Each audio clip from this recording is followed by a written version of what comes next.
10대 시절 질풍노도의 시기를 보내며 진로에 대해서 깊은 고민에 빠졌을 때 방황하던 저를 신학도의 길로 인도한 것은 사도행전의 말씀이었습니다.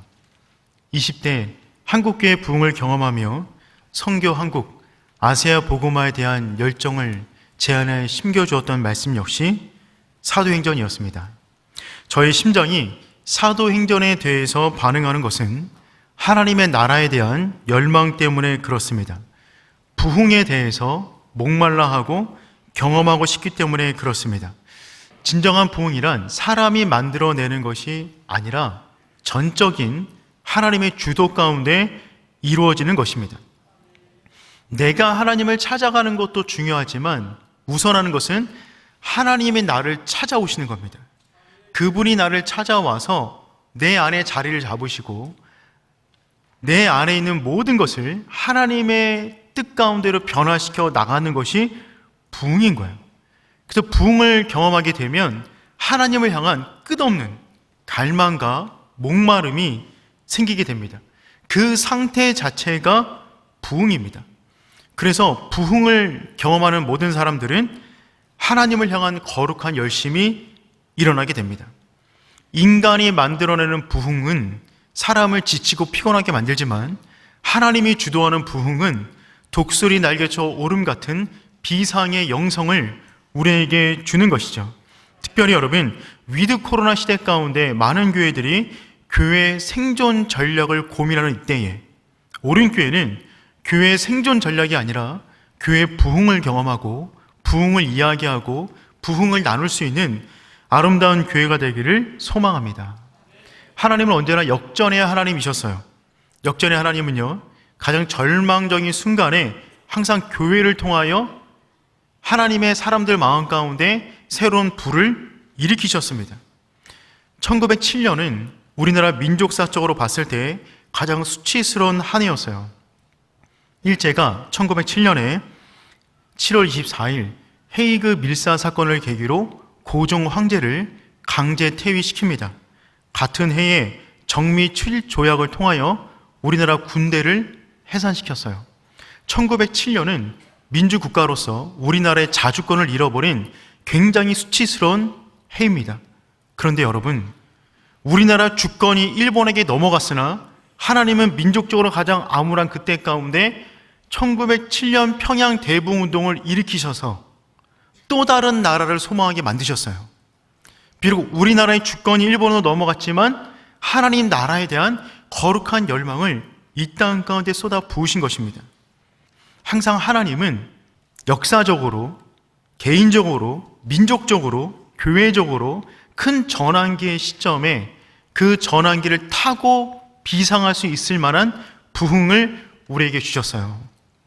그리고 역사에 일어난 모든 부흥을 가만히 살펴보면 그 부흥에 대한 지역적, 신학적, 인종적, 교단적 차이가 다 다르지만 한 가지 공통적인 것이 있는데 그것은 무엇이냐면 그 모든 부흥은 사도행정적 부흥에 뿌리를 두고 있다는 것입니다. 본문의 주제를 가지고 한번 말씀을 살펴보도록 하겠습니다. 전체 주제는 하나님의 나라를 열망하라입니다. 오늘 그 첫 시간인데 하나님의 나라를 열망하기 위한 단계들을 한번 살펴보도록 하겠습니다.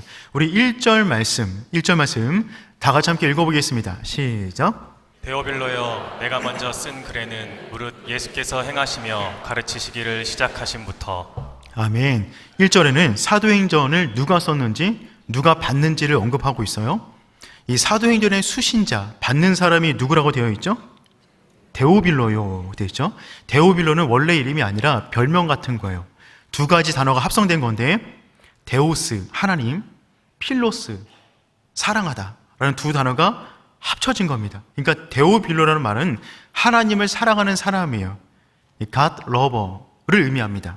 그러니까 이 사람은 어느 순간에 하나님을 정말 사랑하는 사람이 된 것이죠. 그러면 수신자는 데오빌로이고 누가복음은 사도행전은 누가 썼을까요? 누가 썼을까요? 누가? 답을 알려드렸죠. 누가가 썼어요. 이 사도행전은 사도가 쓴 게 아니라 누가가 썼습니다. 여러분, 신약성경이 전체가 27권이잖아요. 그 27권 분량 가운데 가장 많은 분량을 쓴 사람은, 그 저자는 누구일까요? 누가 썼을까요? 누가입니다. 누가가 가장 많은 분량을 썼어요. 여러분, 권수로 따지자면 바울이 제일 많습니다. 하지만 분량으로 따지면 누가가 제일 많아요. 특별히 이 사도행전은요, 누가복음과 연결됩니다. 원래는 한 권의 책이었는데 갈라진 거예요. 마치 드라마가 인기가 좋으면 시즌 1, 시즌 2가 있듯이 당시 성경을 파피루스라고 하는 이 나무 같은 걸로 만들었기 때문에 굉장히 큰 공간에 책이 있었습니다. 그래서 나눠 놓은 거예요. 누가복음은 십자가를 중심으로 위로 올라가는 이야기고요. 사도행전은 십자가를 중심으로 세상으로 뻗어나가는 이야기입니다. 그래서 이 누가복음과 사도행전의 글쓴이와 수신자가 동일합니다. 확인해 볼까요? 누가복음 1장 3절 말씀 읽어보겠습니다. 시작. 그 모든 일을 근원부터 자세히 미루어 살핀 나도 데어빌로 각하에게 차례대로 써 보내는 것이 좋은 줄 알았노니. 아멘. 여기도 보니까 데오빌로 각하에게 차례대로 써 보내는 것이 좋은 줄로 알았다. 그러니까 누가복음도 데오빌로 각하에게 쓰는 거죠. 근데 단어가 바뀌었어요. 사도행전은 데오빌로요라고 그랬는데 누가복음에서는 데오빌로 각하라고 그럽니다. 여러분, 각하는 적어도 총독 이상의 굉장히 고위직을 말하는 거예요. 그런데 누가복음은 각하라고 썼는데 사도행전은 데오빌로요라고 썼어요. 호칭이 지워졌죠. 즉, 무엇을 말해주고 있냐면 이들이 복음 안에서 오랫동안 교제를 나누다 보니까 그들이 갖고 있던 모든 사회적 지위가 그리스도 복음 안에서 녹아지고 복음 안에서 뜨거운 형제에만 남은 거예요. 여러분, 누구나 복음 안에서 교제를 나누게 되면 우리 가운데 붙어있는 거추장스러운 수식어는 사라지고요, 서로를 향한 존중과 배려만 남아있는 것이죠. 저는 바라기는 오륜의 모든 공동체가 그런 모습 되기를 소망합니다. 이 밖을 나가면 서로에게 불려지는 또 다른 직함과 직위가 있겠지만 이 안에 들어오는 순간 그리스도 안에서 우리가 온전한 진정한 코이노니아를 누릴 수 있는 저와 여러분 되기를 소망합니다. 특별히 누가는 사도행전을 시작함에 앞서 그 전 누가복음의 내용을 까먹을 수도 있잖아요. 우리도 왜 시즌2가 시작하기 전에 한번 이 줄거리 같은 게 나오지 않습니까? 그런 것처럼 사도행전 1장 1절부터 3절까지를 할애해서 앞에 썼던 누가복음의 내용을 정리합니다. 우리 한번 읽어볼까요? 1장 1절부터 3절까지입니다. 시작. 데오빌로여, 내가 먼저 쓴 글에는 무릇 예수께서 행하시며 가르치시기를 시작하심부터 그가 택한 사도들에게 성령으로 명령하시고 승천하신 날까지의 일을 기억하였노라. 그가 고난받으신 후에 또한 그들에게 확실한 많은 증거로 친히 살아계심을 나타내사 40일 동안 그들에게 보이시며 하나님 나라의 일을 말씀하시니라. 아멘. 1절부터 3절까지 전에 썼던 누가복음의 내용을 정리하고 있는데 요약하면 다음과 같아요. 예수님의 탄생과 그분의 죽음에 대한 이야기를 기록했고요. 특별히 3절 말씀 보니까 그분이 죽으셔서 부활하신 다음에 40일 동안 이 땅 가운데 거하셨습니다. 근데 그때도 하신 말씀이 무엇이냐면 하나님의 나라의 일을 말씀하시니라. 즉, 예수님은 그분의 모든 메시지가 하나님 나라의 일을 말씀하신 거예요. 여러분 생각해 보세요. 그분이 십자가를 지시고 죽으셨어요. 그리고 40일 만에 부활을 하셨는데 부활하신 이후에 바로 승천하신 것이 아니라 이 땅 가운데 40일간 머무실 수밖에 없었습니다. 왜냐하면 꼭 하고 싶은 이야기가 있었거든요. 여러분, 죽음에서 부활하셔서 바로 올라가지 않고 이 땅에서 40일 동안 머물 정도로 해야만 했던 그 이야기, 너무나 중요한 그 이야기, 그것이 뭐냐면 하나님 나라의 일이에요. 그만큼 하나님 나라라는 이 주제는 예수님의 모든 메시지에 굉장히 중요한 부분이 됩니다. 예수님의 인생의 맨 마지막에 하나님 나라를 말씀하셨는데 실은 예수님은 맨 처음부터 하나님 나라를 말씀하셨어요. 마가복음 1장 15절 말씀 읽어볼까요? 시작. 이르시되 때가 찼고 하나님의 나라가 가까이 왔으니 회개하고 복음을 믿으라 하시더라. 아멘. 이 말씀이 맨 처음 예수님께서 하신 말씀인데 이때도 어떤 말씀하셨다고요? 하나님 나라를 말씀하셨어요. 맨 마지막에도 하나님 나라를 말씀하셨고, 부활하신 다음에 이 땅에 40일간 머무시면서도 하나님 나라 일을 말씀하셨어요. 그러니 여러분, 하나님 나라를 소유할 수 있는 오륜의 성도 되기를 축복합니다. 너무나 중요한 주제예요. 우리가 하나님 나라 속으로 들어가는 것입니다. 하나님 나라를 경험한다는 것은요, 공간의 개념이 아닙니다. 이것은 다스림의 개념이에요. 통치의 개념입니다. 여러분의 가정이 움직이는 모든 동력이 하나님이라면 여러분의 가정 가운데 하나님 나라가 임한 거예요. 오륜교회를 움직이는 추진력이 하나님이라면 오륜교회는 하나님의 나라를 경험하고 있는 것입니다. 여러분의 상처, 아픔, 좌절, 재정적 궁핍, 악화된 건강, 왜곡되고 긴장된 모든 대인관계 속에 하나님이 좌정하셔서 이끄신다면 그 공간에서 우리는 하나님 나라를 경험하게 되는 거죠. 그러므로 여러분, 하나님 나라라는 것은 내가 소유하는 개념이 아닙니다. 도리어 소유당하는 거예요. 내가 하나님 나라를 쳐들어가 정복하는 것이 아니라 내 심령이 하나님으로 말미암아 정복당하는 그 경험, 그것이 바로 하나님 나라를 경험하는 거예요. 하나님이 우리 안에 들어오세요. 좌정하세요. 자리를 잡으세요. 그러면 어떤 일이 벌어지냐면 우리 가운데 영향력을 넓혀 가십니다. 계속해서. 그래서 나의 생각, 나의 마음에 가득 찼던 자기 안에 있는 욕망이 사라지고 하나님으로 가득한 그 순간, 그것이 바로 하나님 나라를 경험하는 거예요. 그래서 하나님 나라를 경험하는 모든 사람들은 그 앞전에 반드시 자기 소멸을 경험합니다. 자기가 사라지는 거예요. 내 안에 상처, 고민, 계획, 모든 게 사라지고 그냥 하나님으로 가득해지는 것이죠. 그 하나님 나라, 그 나라를 온전히 누릴 수 있는 우리 복된 오륜의 성도 되기를 축복합니다. 그럼 여러분, 우리가 어떻게 하면 그 나라를 경험할 수 있을까요? 하나님 나라를 경험하기 위한 3단계가 오늘 본문 가운데 기록이 되어져 있는데 한번 살펴보도록 하겠습니다. 첫 번째는 무엇이냐면 적극적으로 기다리라. 따라해 볼까요? 시작. 적극적으로 기다리라. 우리 4절 말씀 읽어보겠습니다. 시작. 사도와 함께 모이사 그들에게 분부하여 이르시되 예루살렘을 떠나지 말고 내게서 들은 바 아버지께서 약속하신 것을 기다리라. 아멘. 약속하신 것을 기다리라고 말씀하셨어요. 그러면 그 약속하신 것을 기다려야 되는데 그 약속하신 것이 무엇일까요? 5절 말씀에 구체적으로 말해주고 있습니다. 우리 5절 말씀 읽어보겠습니다. 시작. 요한은 물로 세례를 베풀었으나 너희는 몇 날이 못되어 성령으로 세례를 받으리라 하셨느니라. 아멘. 그러니까 약속하신 것은 무엇이죠? 성령의 세례를 말하는 거예요. 왜냐하면 하나님의 나라의 원동력은 성령이기 때문에 기다려서 성령을 받아야 하나님 나라를 경험하게 되는 거죠. 특별히 5절에서 말하고 있는 성령으로 세례라고 말하는 이 부분은 세례 요한이 베풀었던 물 세례하고 다른 것입니다. 이것은 내가 하나님의 주도권 안에 들어가는 거예요. 사도행전에 벌어졌던 모든 부흥은 성령의 세례로 말미암아 하나님의 통치가 펼쳐지는 이야기입니다. 여러분, 십자가를 받다고 해서 거듭나는 게 아니에요. 부활한 예수를 받다고 해서 거듭나는 게 아니에요. 성령 세례를 받아야 십자가 사건이 내 사건 되는 겁니다. 성령 세례를 받아야 부활 사건이 내 사건 되는 거예요.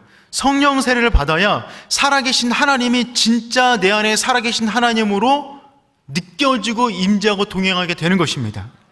그럼 여러분, 우리 인생 가운데 정말 중요한 것은 그분의 충만, 성령 세례를 받는 것입니다. 위로부터 주어지는 능력을 받아야 돼요. 근데 여러분, 이 기다림이라는 이 단어는요, 특별히 4차 산업시대를 살아가는 우리에게는 익숙하지 않은 단어입니다. 4차 산업시대의 문명의 발전이라는 것이 결국 우리의 시간을 단축시켜주는 것이거든요. 덜 기다리게 만들고 효율을 높이는 것, 그것이 핵심이잖아요. 그래서 예전 같은 경우는 버스, 택시, 지하철 오래 기다렸거든요. 언제 오는지도 몰랐습니다. 그냥 안 오면 안 왔고 오면 오는가 보다. 그냥 내내 기다렸거든요. 지금은요, 스마트폰으로 분 단위로 확인합니다. 1분만 늦게 와도 어떻게 되죠? 뚜껑이 열립니다. 우리는 1분도 기다리지 못하는 거죠. 여러분, 여러분의 인생의 계획을 세우셨습니까? 세우셨길 축복합니다. 인생의 계획을 세웠는데 그 계획 가운데 혹시 기다림이라는 구간이 있나요? 여러분이 세우는 인생의 계획 가운데 기다림이라는 구간이 있나요? 근데 여러분, 하나님은 우리를 향한 인생의 계획 가운데 반드시 기다림이라는 시간을 두십니다. 그 기다림은 하나님이 일하시는 시간이기 때문에 그래요. 그런데 여러분, 생각해 보겠습니다. 몇 날이 못 되어 성령으로 세례를 받으리라 말씀하셨어요. 그래서 120명의 제자들이 마가다락방에 모였습니다. 그냥 서로 처음에는 멀뚱멀뚱 눈만 쳐다봤겠죠? 우리 이제 뭐 하지? 언제까지 기다리지? 하루가 지났어요. 이틀이 되었어요.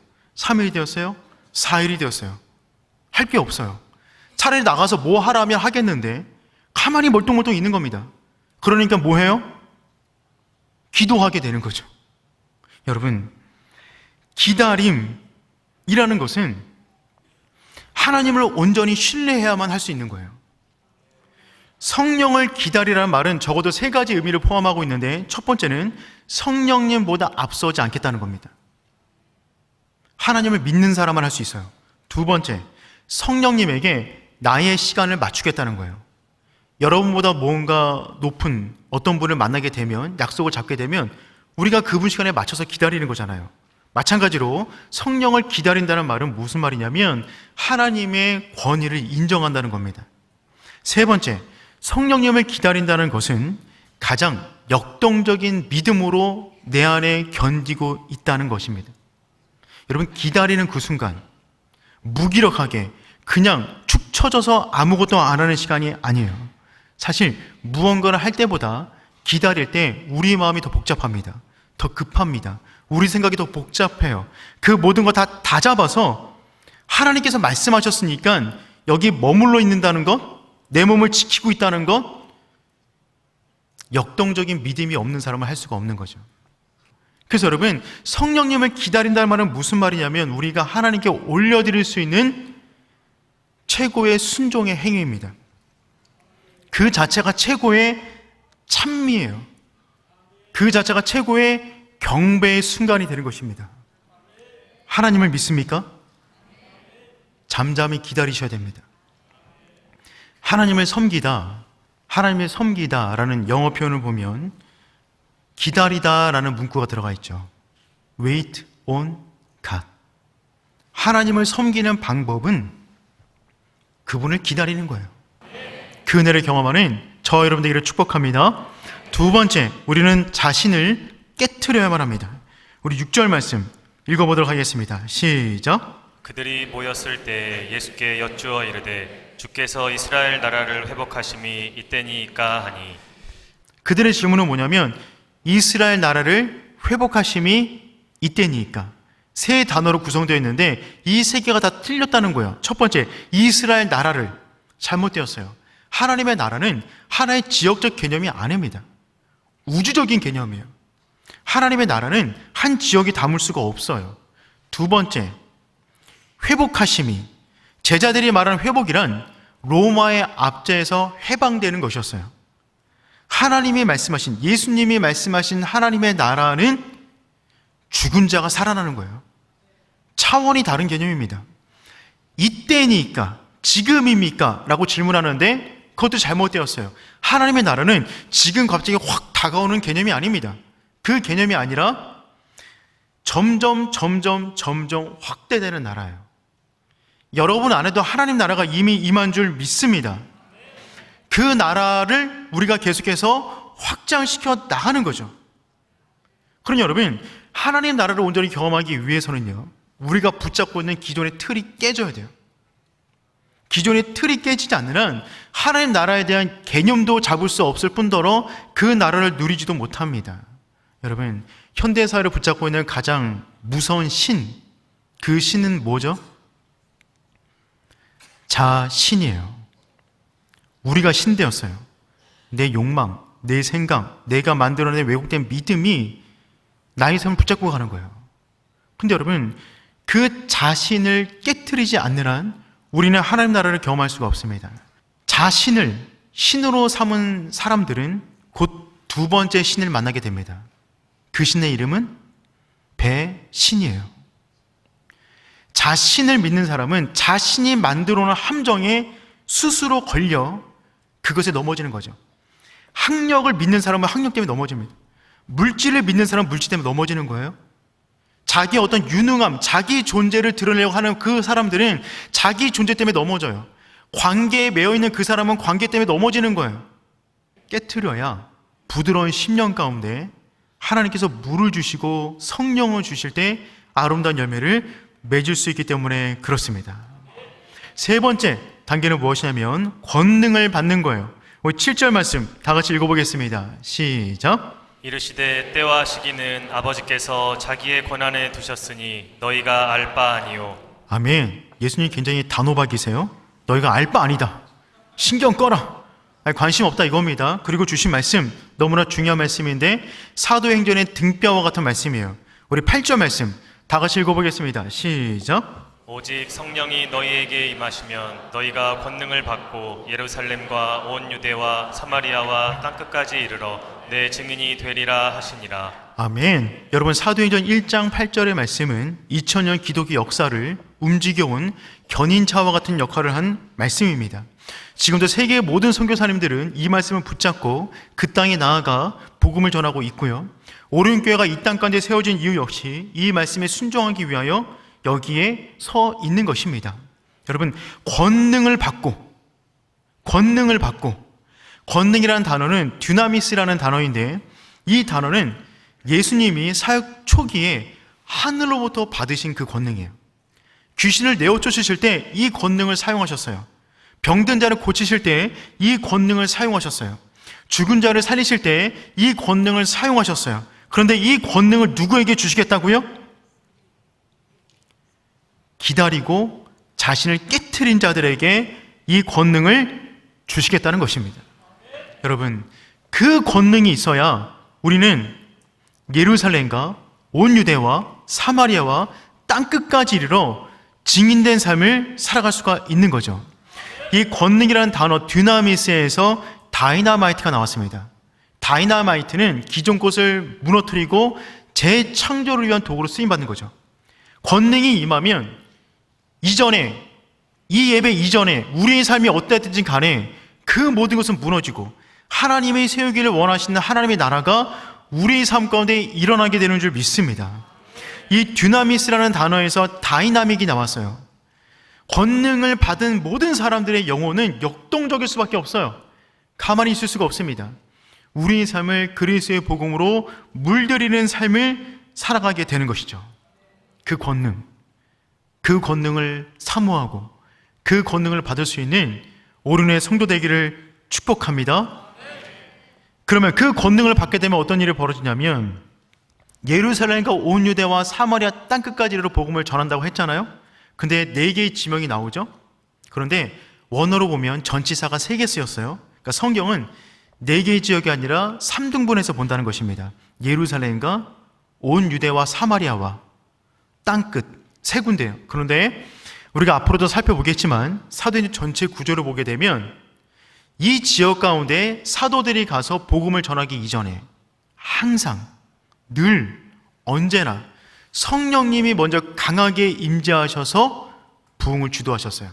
즉 사람이 한 일이 아니라 하나님이 주도하신 일입니다. 우리 사도행전 2장 1절과 2절 말씀 읽어보겠습니다. 시작. 오순절 날이 이미 이름에 그들이 다 같이 한 곳에 모였더니 호련히 하늘로부터 급하고 강한 바람 같은 소리가 있어 그들이 앉은 온 집에 가득하며. 아멘. 사도행전 2장에 예루살렘에 성령이 임하는 사건을 기록하고 있죠. 마가다락방에 호련히 성령이 임하셨어요. 유대와 사마리아 땅에는 베드로와 요한이 방문하자 성령이 임하십니다. 사도행전 8장 16절과 17절 말씀 읽어보겠습니다. 시작. 이는 아직 한 사람에게도 성령 내리신 일이 없고 오신 주 예수의 이름으로 세례만 받을 뿐이더라. 이에 두 사도가 그들에게 안수함에 성령을 받는지라. 아멘. 성령이 항상 먼저 임하죠. 땅끝으로 복음이 전파되기 이전에 백부장 고넬료의 집에 성령이 임하세요. 사도행전 10장 45절 46절 말씀 읽어보겠습니다. 시작. 베드로와 함께 온 할례 받은 신자들이 이방인들에게도 성령 부어 주심으로 말미암아 놀라니 이는 방언을 말하며 하나님 높임을 들음이러라. 아멘. 정리해 볼게요. 여러분, 세계 지역 가운데 사도들이 복음을 전하게 될 것입니다. 하지만 사도들이 움직이기 이전에 성령님이 먼저 움직이셨어요. 그래서 여러분, 우리가 나가서 무엇을 하는 것보다 중요한 것은 그분의 권능을 먼저 받는 것이 더욱더 중요합니다. 권능을 받아 예루살렘과 온 유대와 사마리아와 땅끝까지 이르러 우리의 지경이 넓어지는 겁니다. 하나님은 여러분의 지경이 넓어지기를 원하세요. 하나님은 그냥 우리를 있는 모습 그대로 사랑하시지만 있는 모습 그대로 살기를 원치 않으십니다. 우리를 들어 큰 일에 쓰기를 원하시는 거죠. 그래서 이 하나님의 계획의 최종 단계는 무엇이냐면 내 증인이 되리라. 여러분, 명령문이 아니에요. 명령문은 뭐죠? 내 증인이 되라. 명령문이죠. 근데 여러분, 증인은 뭐죠? 보고 들은 바가 있는 사람이에요. 체험한 것이 증인입니다. 증인은 명령한다고 되는 게 아니에요. 너 증인해. 똑바로 말해야 돼. 그분이 본 게 없고 들은 게 없는데 말한들 몇 번이나 거짓말할 수 있겠어요? 들통납니다. 그러니 돼가 아니라 되리라. 되리라는 뭡니까? 미래형이에요. 초청이에요. 내가 반드시 그렇게 만들고야 말겠다라는 예수님의 우리를 향한 다짐이 되리라입니다. 무슨 얘기예요, 여러분? 내가 반드시 너에게 성령을 부어줄 거야. 기다리는 영혼에게 충만하게 채워줄 거야. 자신을 깨트리는 자에게 하나님의 은혜를 나눠줄 거야. 권능을 받는 모든 자에게 예루살렘과 사마리아와 온 땅까지 이르러 내 증인이 될 수밖에 없는 그 간증의 스토리가 많은 그 사람, 하나님을 만난 흔적이 많은 그 사람, 내가 그 사람으로 만들어 버릴 거야. 그래서 너의 입이 근질근질하게 만들 거야. 너의 심령이 하나님으로 벅차게 만들 거야. 만나는 모든 사람마다 말하지 않으면 안 되는 그 상태로 우리를 만드시겠답니다. 여러분, 우리는 그 나라를 열망할 되는 이유는 분명하죠. 주님이 우리를 그러한 자로 만드실 계획이 있기 때문에 그렇습니다. 그 하나님의 초대, 그 위대한 초대, 그 초대 안으로 들어갈 수 있는 저와 여러분 되기를 축복합니다.